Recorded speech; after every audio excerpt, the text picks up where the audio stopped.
I'll tell you what, guys, I did not have a play, obviously, yesterday on the Miami Boston contest, but I loved watching that game probably just like you did, especially the second half after the Celtics overcame that early 15-point deficit. And again, just like I told you a few weeks ago when Miami was playing Indiana, if the Heat lose this series, yes, there's a lot of criticism about LeBron James, and there's a lot of criticism about Eric Spoelstra as well, their coach.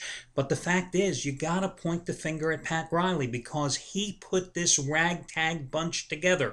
Sure, you have to be critical of James' play, especially in the fourth quarter in these games. You have to be critical of how Dwayne Wade has repeatedly come out and slowly started each game before heating up in the second half. Yeah, he was devastating in the fourth quarter last night, but listen, guys, if you only play one half of a game, it's hard when you've only got two guys that can score points on your team to put points on the board. But the fact is, you can criticize Spoelstra for his inexplicable failure to play Chris Bosh. I mean, listen, even if Bosh is not 100% healthy, even if he's not in game shape, just the fact that he's on the floor means defenses have to play honest. I mean, this is basketball 101. Do you think the Boston Celtics out there defensively in the second half last night were that concerned that Udonis Haslem may take a jumper, or Shane Battier may hit a three-pointer, or James Jones, who's hardly played, suddenly is getting all these extended minutes, or Norris Cole, the rookie out of Cleveland State, is going to kill you? Nah, you've only got two offensive options for the Miami Heat last night, so why Bosh isn't out there? And you're at least giving the defenses something to be concerned about is beyond belief. But ultimately, the blame still comes down to Pat Riley because he's the guy who had Dwayne Wade, went out and got LeBron James, went out and got Chris Bosh, strapped his team salary cap-wise, figuring you could pick up some journeymen, the Mike Millers, the Udonis Haslems, the Shane Battiers, and round out your roster. Well, it just ain't working. Ain't that for the truth? Hey guys, Al DeMarco here, and this is going to be your Wednesday video report. Well, yesterday, I had myself as the $5 play of the week here. And I hope you took advantage of it because it was an easy 15-dime winner, which matched my highest rated play ever in baseball. The Yankees, minus $1.25, the easy 7-0 win behind Andy Pettitte's 10 strikeouts over Tampa Bay. Now, guys, today I am back in basketball, and for good reason. Because, as you know, I have had 15-dime winners on the Spurs in game number 2, the Thunder in games 3 and 4 of this series, and I've given you 4 straight free picks on this series in games 2, 3, 4, and 5 in terms of the total. So that's 7 consecutive winners in the San Antonio-Oklahoma City series. And if you purchase my plays, those 15-dime winners for the side selections in 2, 3, and 4, well, you know my analysis, just like my free pick video analysis right here, has pretty much been money in the bank.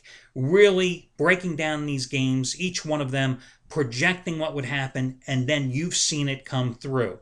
Miami-Boston, listen, guys, I've been the first one to tell you, I have no clue in that series most nights, okay? But San Antonio-Oklahoma City, I've been attuned to what's going on. Well, guys, those 15-dime plays in the NBA have been my biggest plays, and after winning with them in games 2, 3, and 4, I'm 35-18 with those 15-dime releases in the NBA the past 3 years. But tonight, I've got something twice as strong, and it's my one and only 30-dime play of the year. Regular and postseason, one and only 30-dime play of the year. This is the biggest NBA release of my career. These are the same ultra-rare 30-dime releases, guys, that I am a perfect 8-0 with in the NFL the past 4 years, including a 3-0 sweep this past season. That's how big this game is to me. Now, before I go any further, and listen, we've also got the charity play of the week coming up here in a moment too, and I'll get to your free pick as well. I can give you the numbers, right? 15-dime winner on the Yankees last night. This is twice as big. 15-dime winners in games 2, 3, and 4 in the series. This is twice as big. 15-dime releases in the NBA, 35-18 the past 3 years. 47-32 in the NFL the past 4 years. This is twice as big. However, what have I always told you? The golden rule of gambling. You never bet more than you can afford to lose. Because otherwise, if you do, that's when you get into an abyss from which there is no financial escape. Bottom line is this, guys, as I've told you, there are no guarantees in gambling, okay? I look at this play this way. Last night, I was willing to risk 18 0.75 dimes to win 15 on the Yankees because they were $1.25 favorite, okay? And I won. Well, tonight, I'm willing to risk 33 dimes to win 30.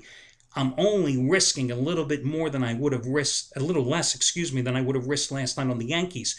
But I won last night. So I'm playing from an advantage, a profit center, which has seen me over the past week hit 4 out of 5 15-dime releases.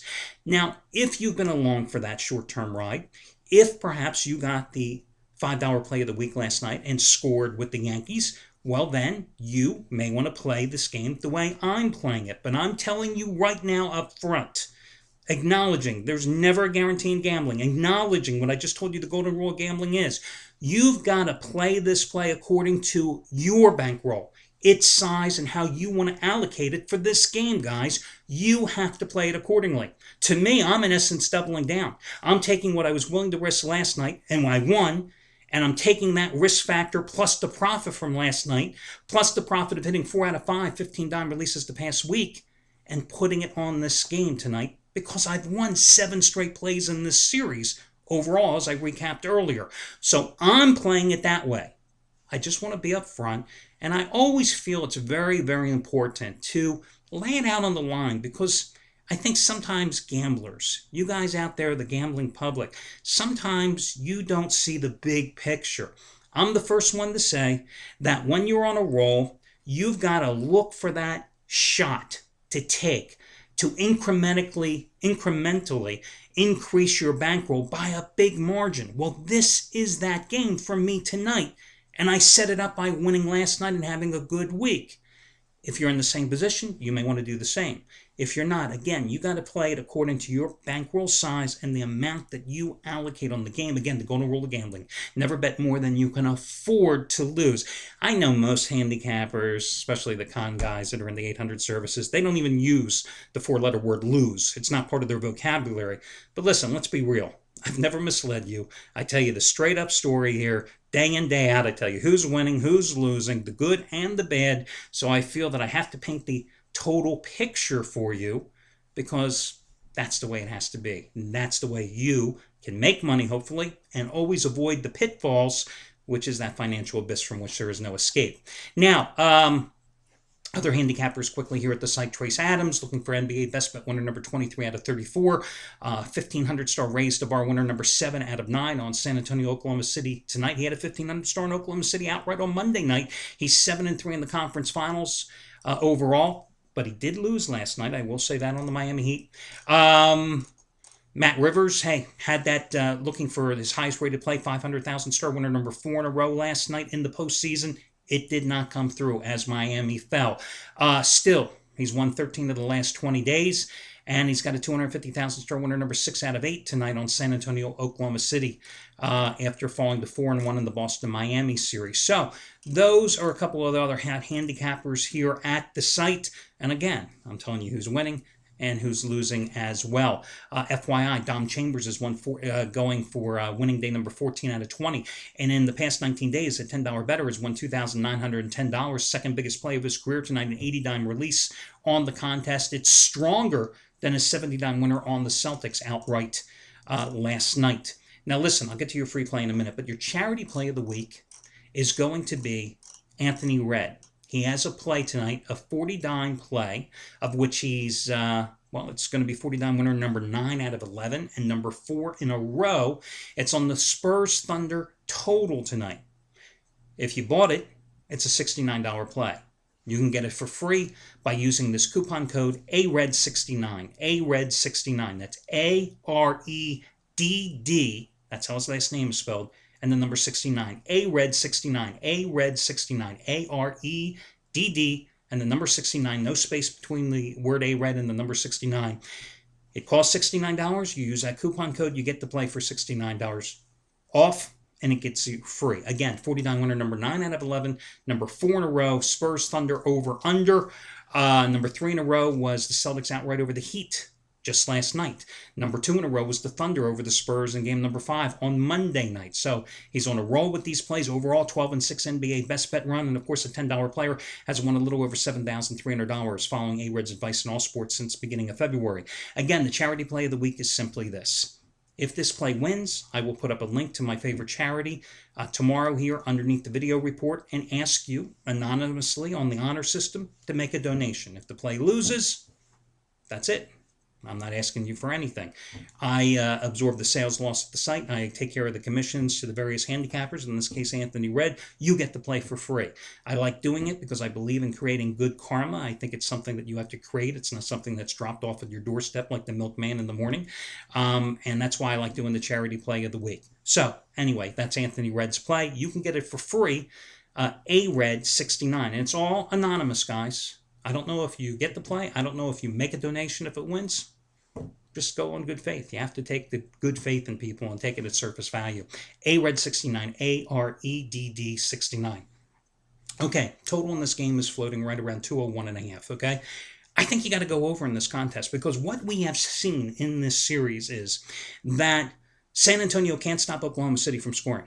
I mean, and every night it's somebody different, whether it's Kevin Durant scoring 16 straight points and 18 in the fourth quarter, whether it's the unlikely trio of, Kendrick Perkins and Nick Collison and Serge Ibaka scoring, 49 points a couple of games ago, whether it's Russell Westbrook, who broke out of a series-long shooting slump to be the main man in game number 5 at San Antonio on Monday night. The Spurs have been unable to stop the Thunder offensively.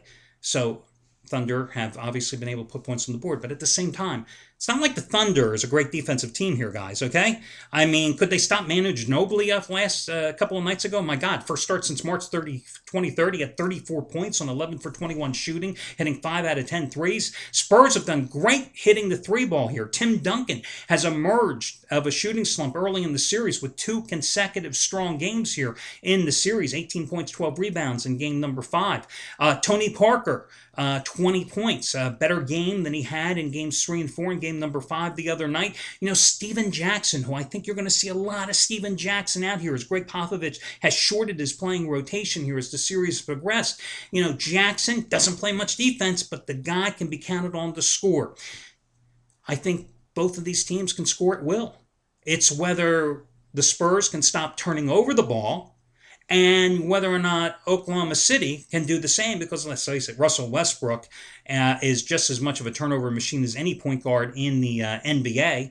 Dynamic shooter. You saw how he almost cost them the game in game number 5 the other night with those 3 consecutive turnovers in the final 2 minutes before then suddenly exploding and draining that jumper that really sealed the deal for them and ended that 11-0 run by the Spurs in that contest. So again, I think that you have to take the over in this contest. I think it goes over kind of easily. You go up and almost around 208, 210 probably in tonight's game, and that's the way I'm going with the free play here this evening. Good luck, guys, and I'll catch you again on Thursday morning.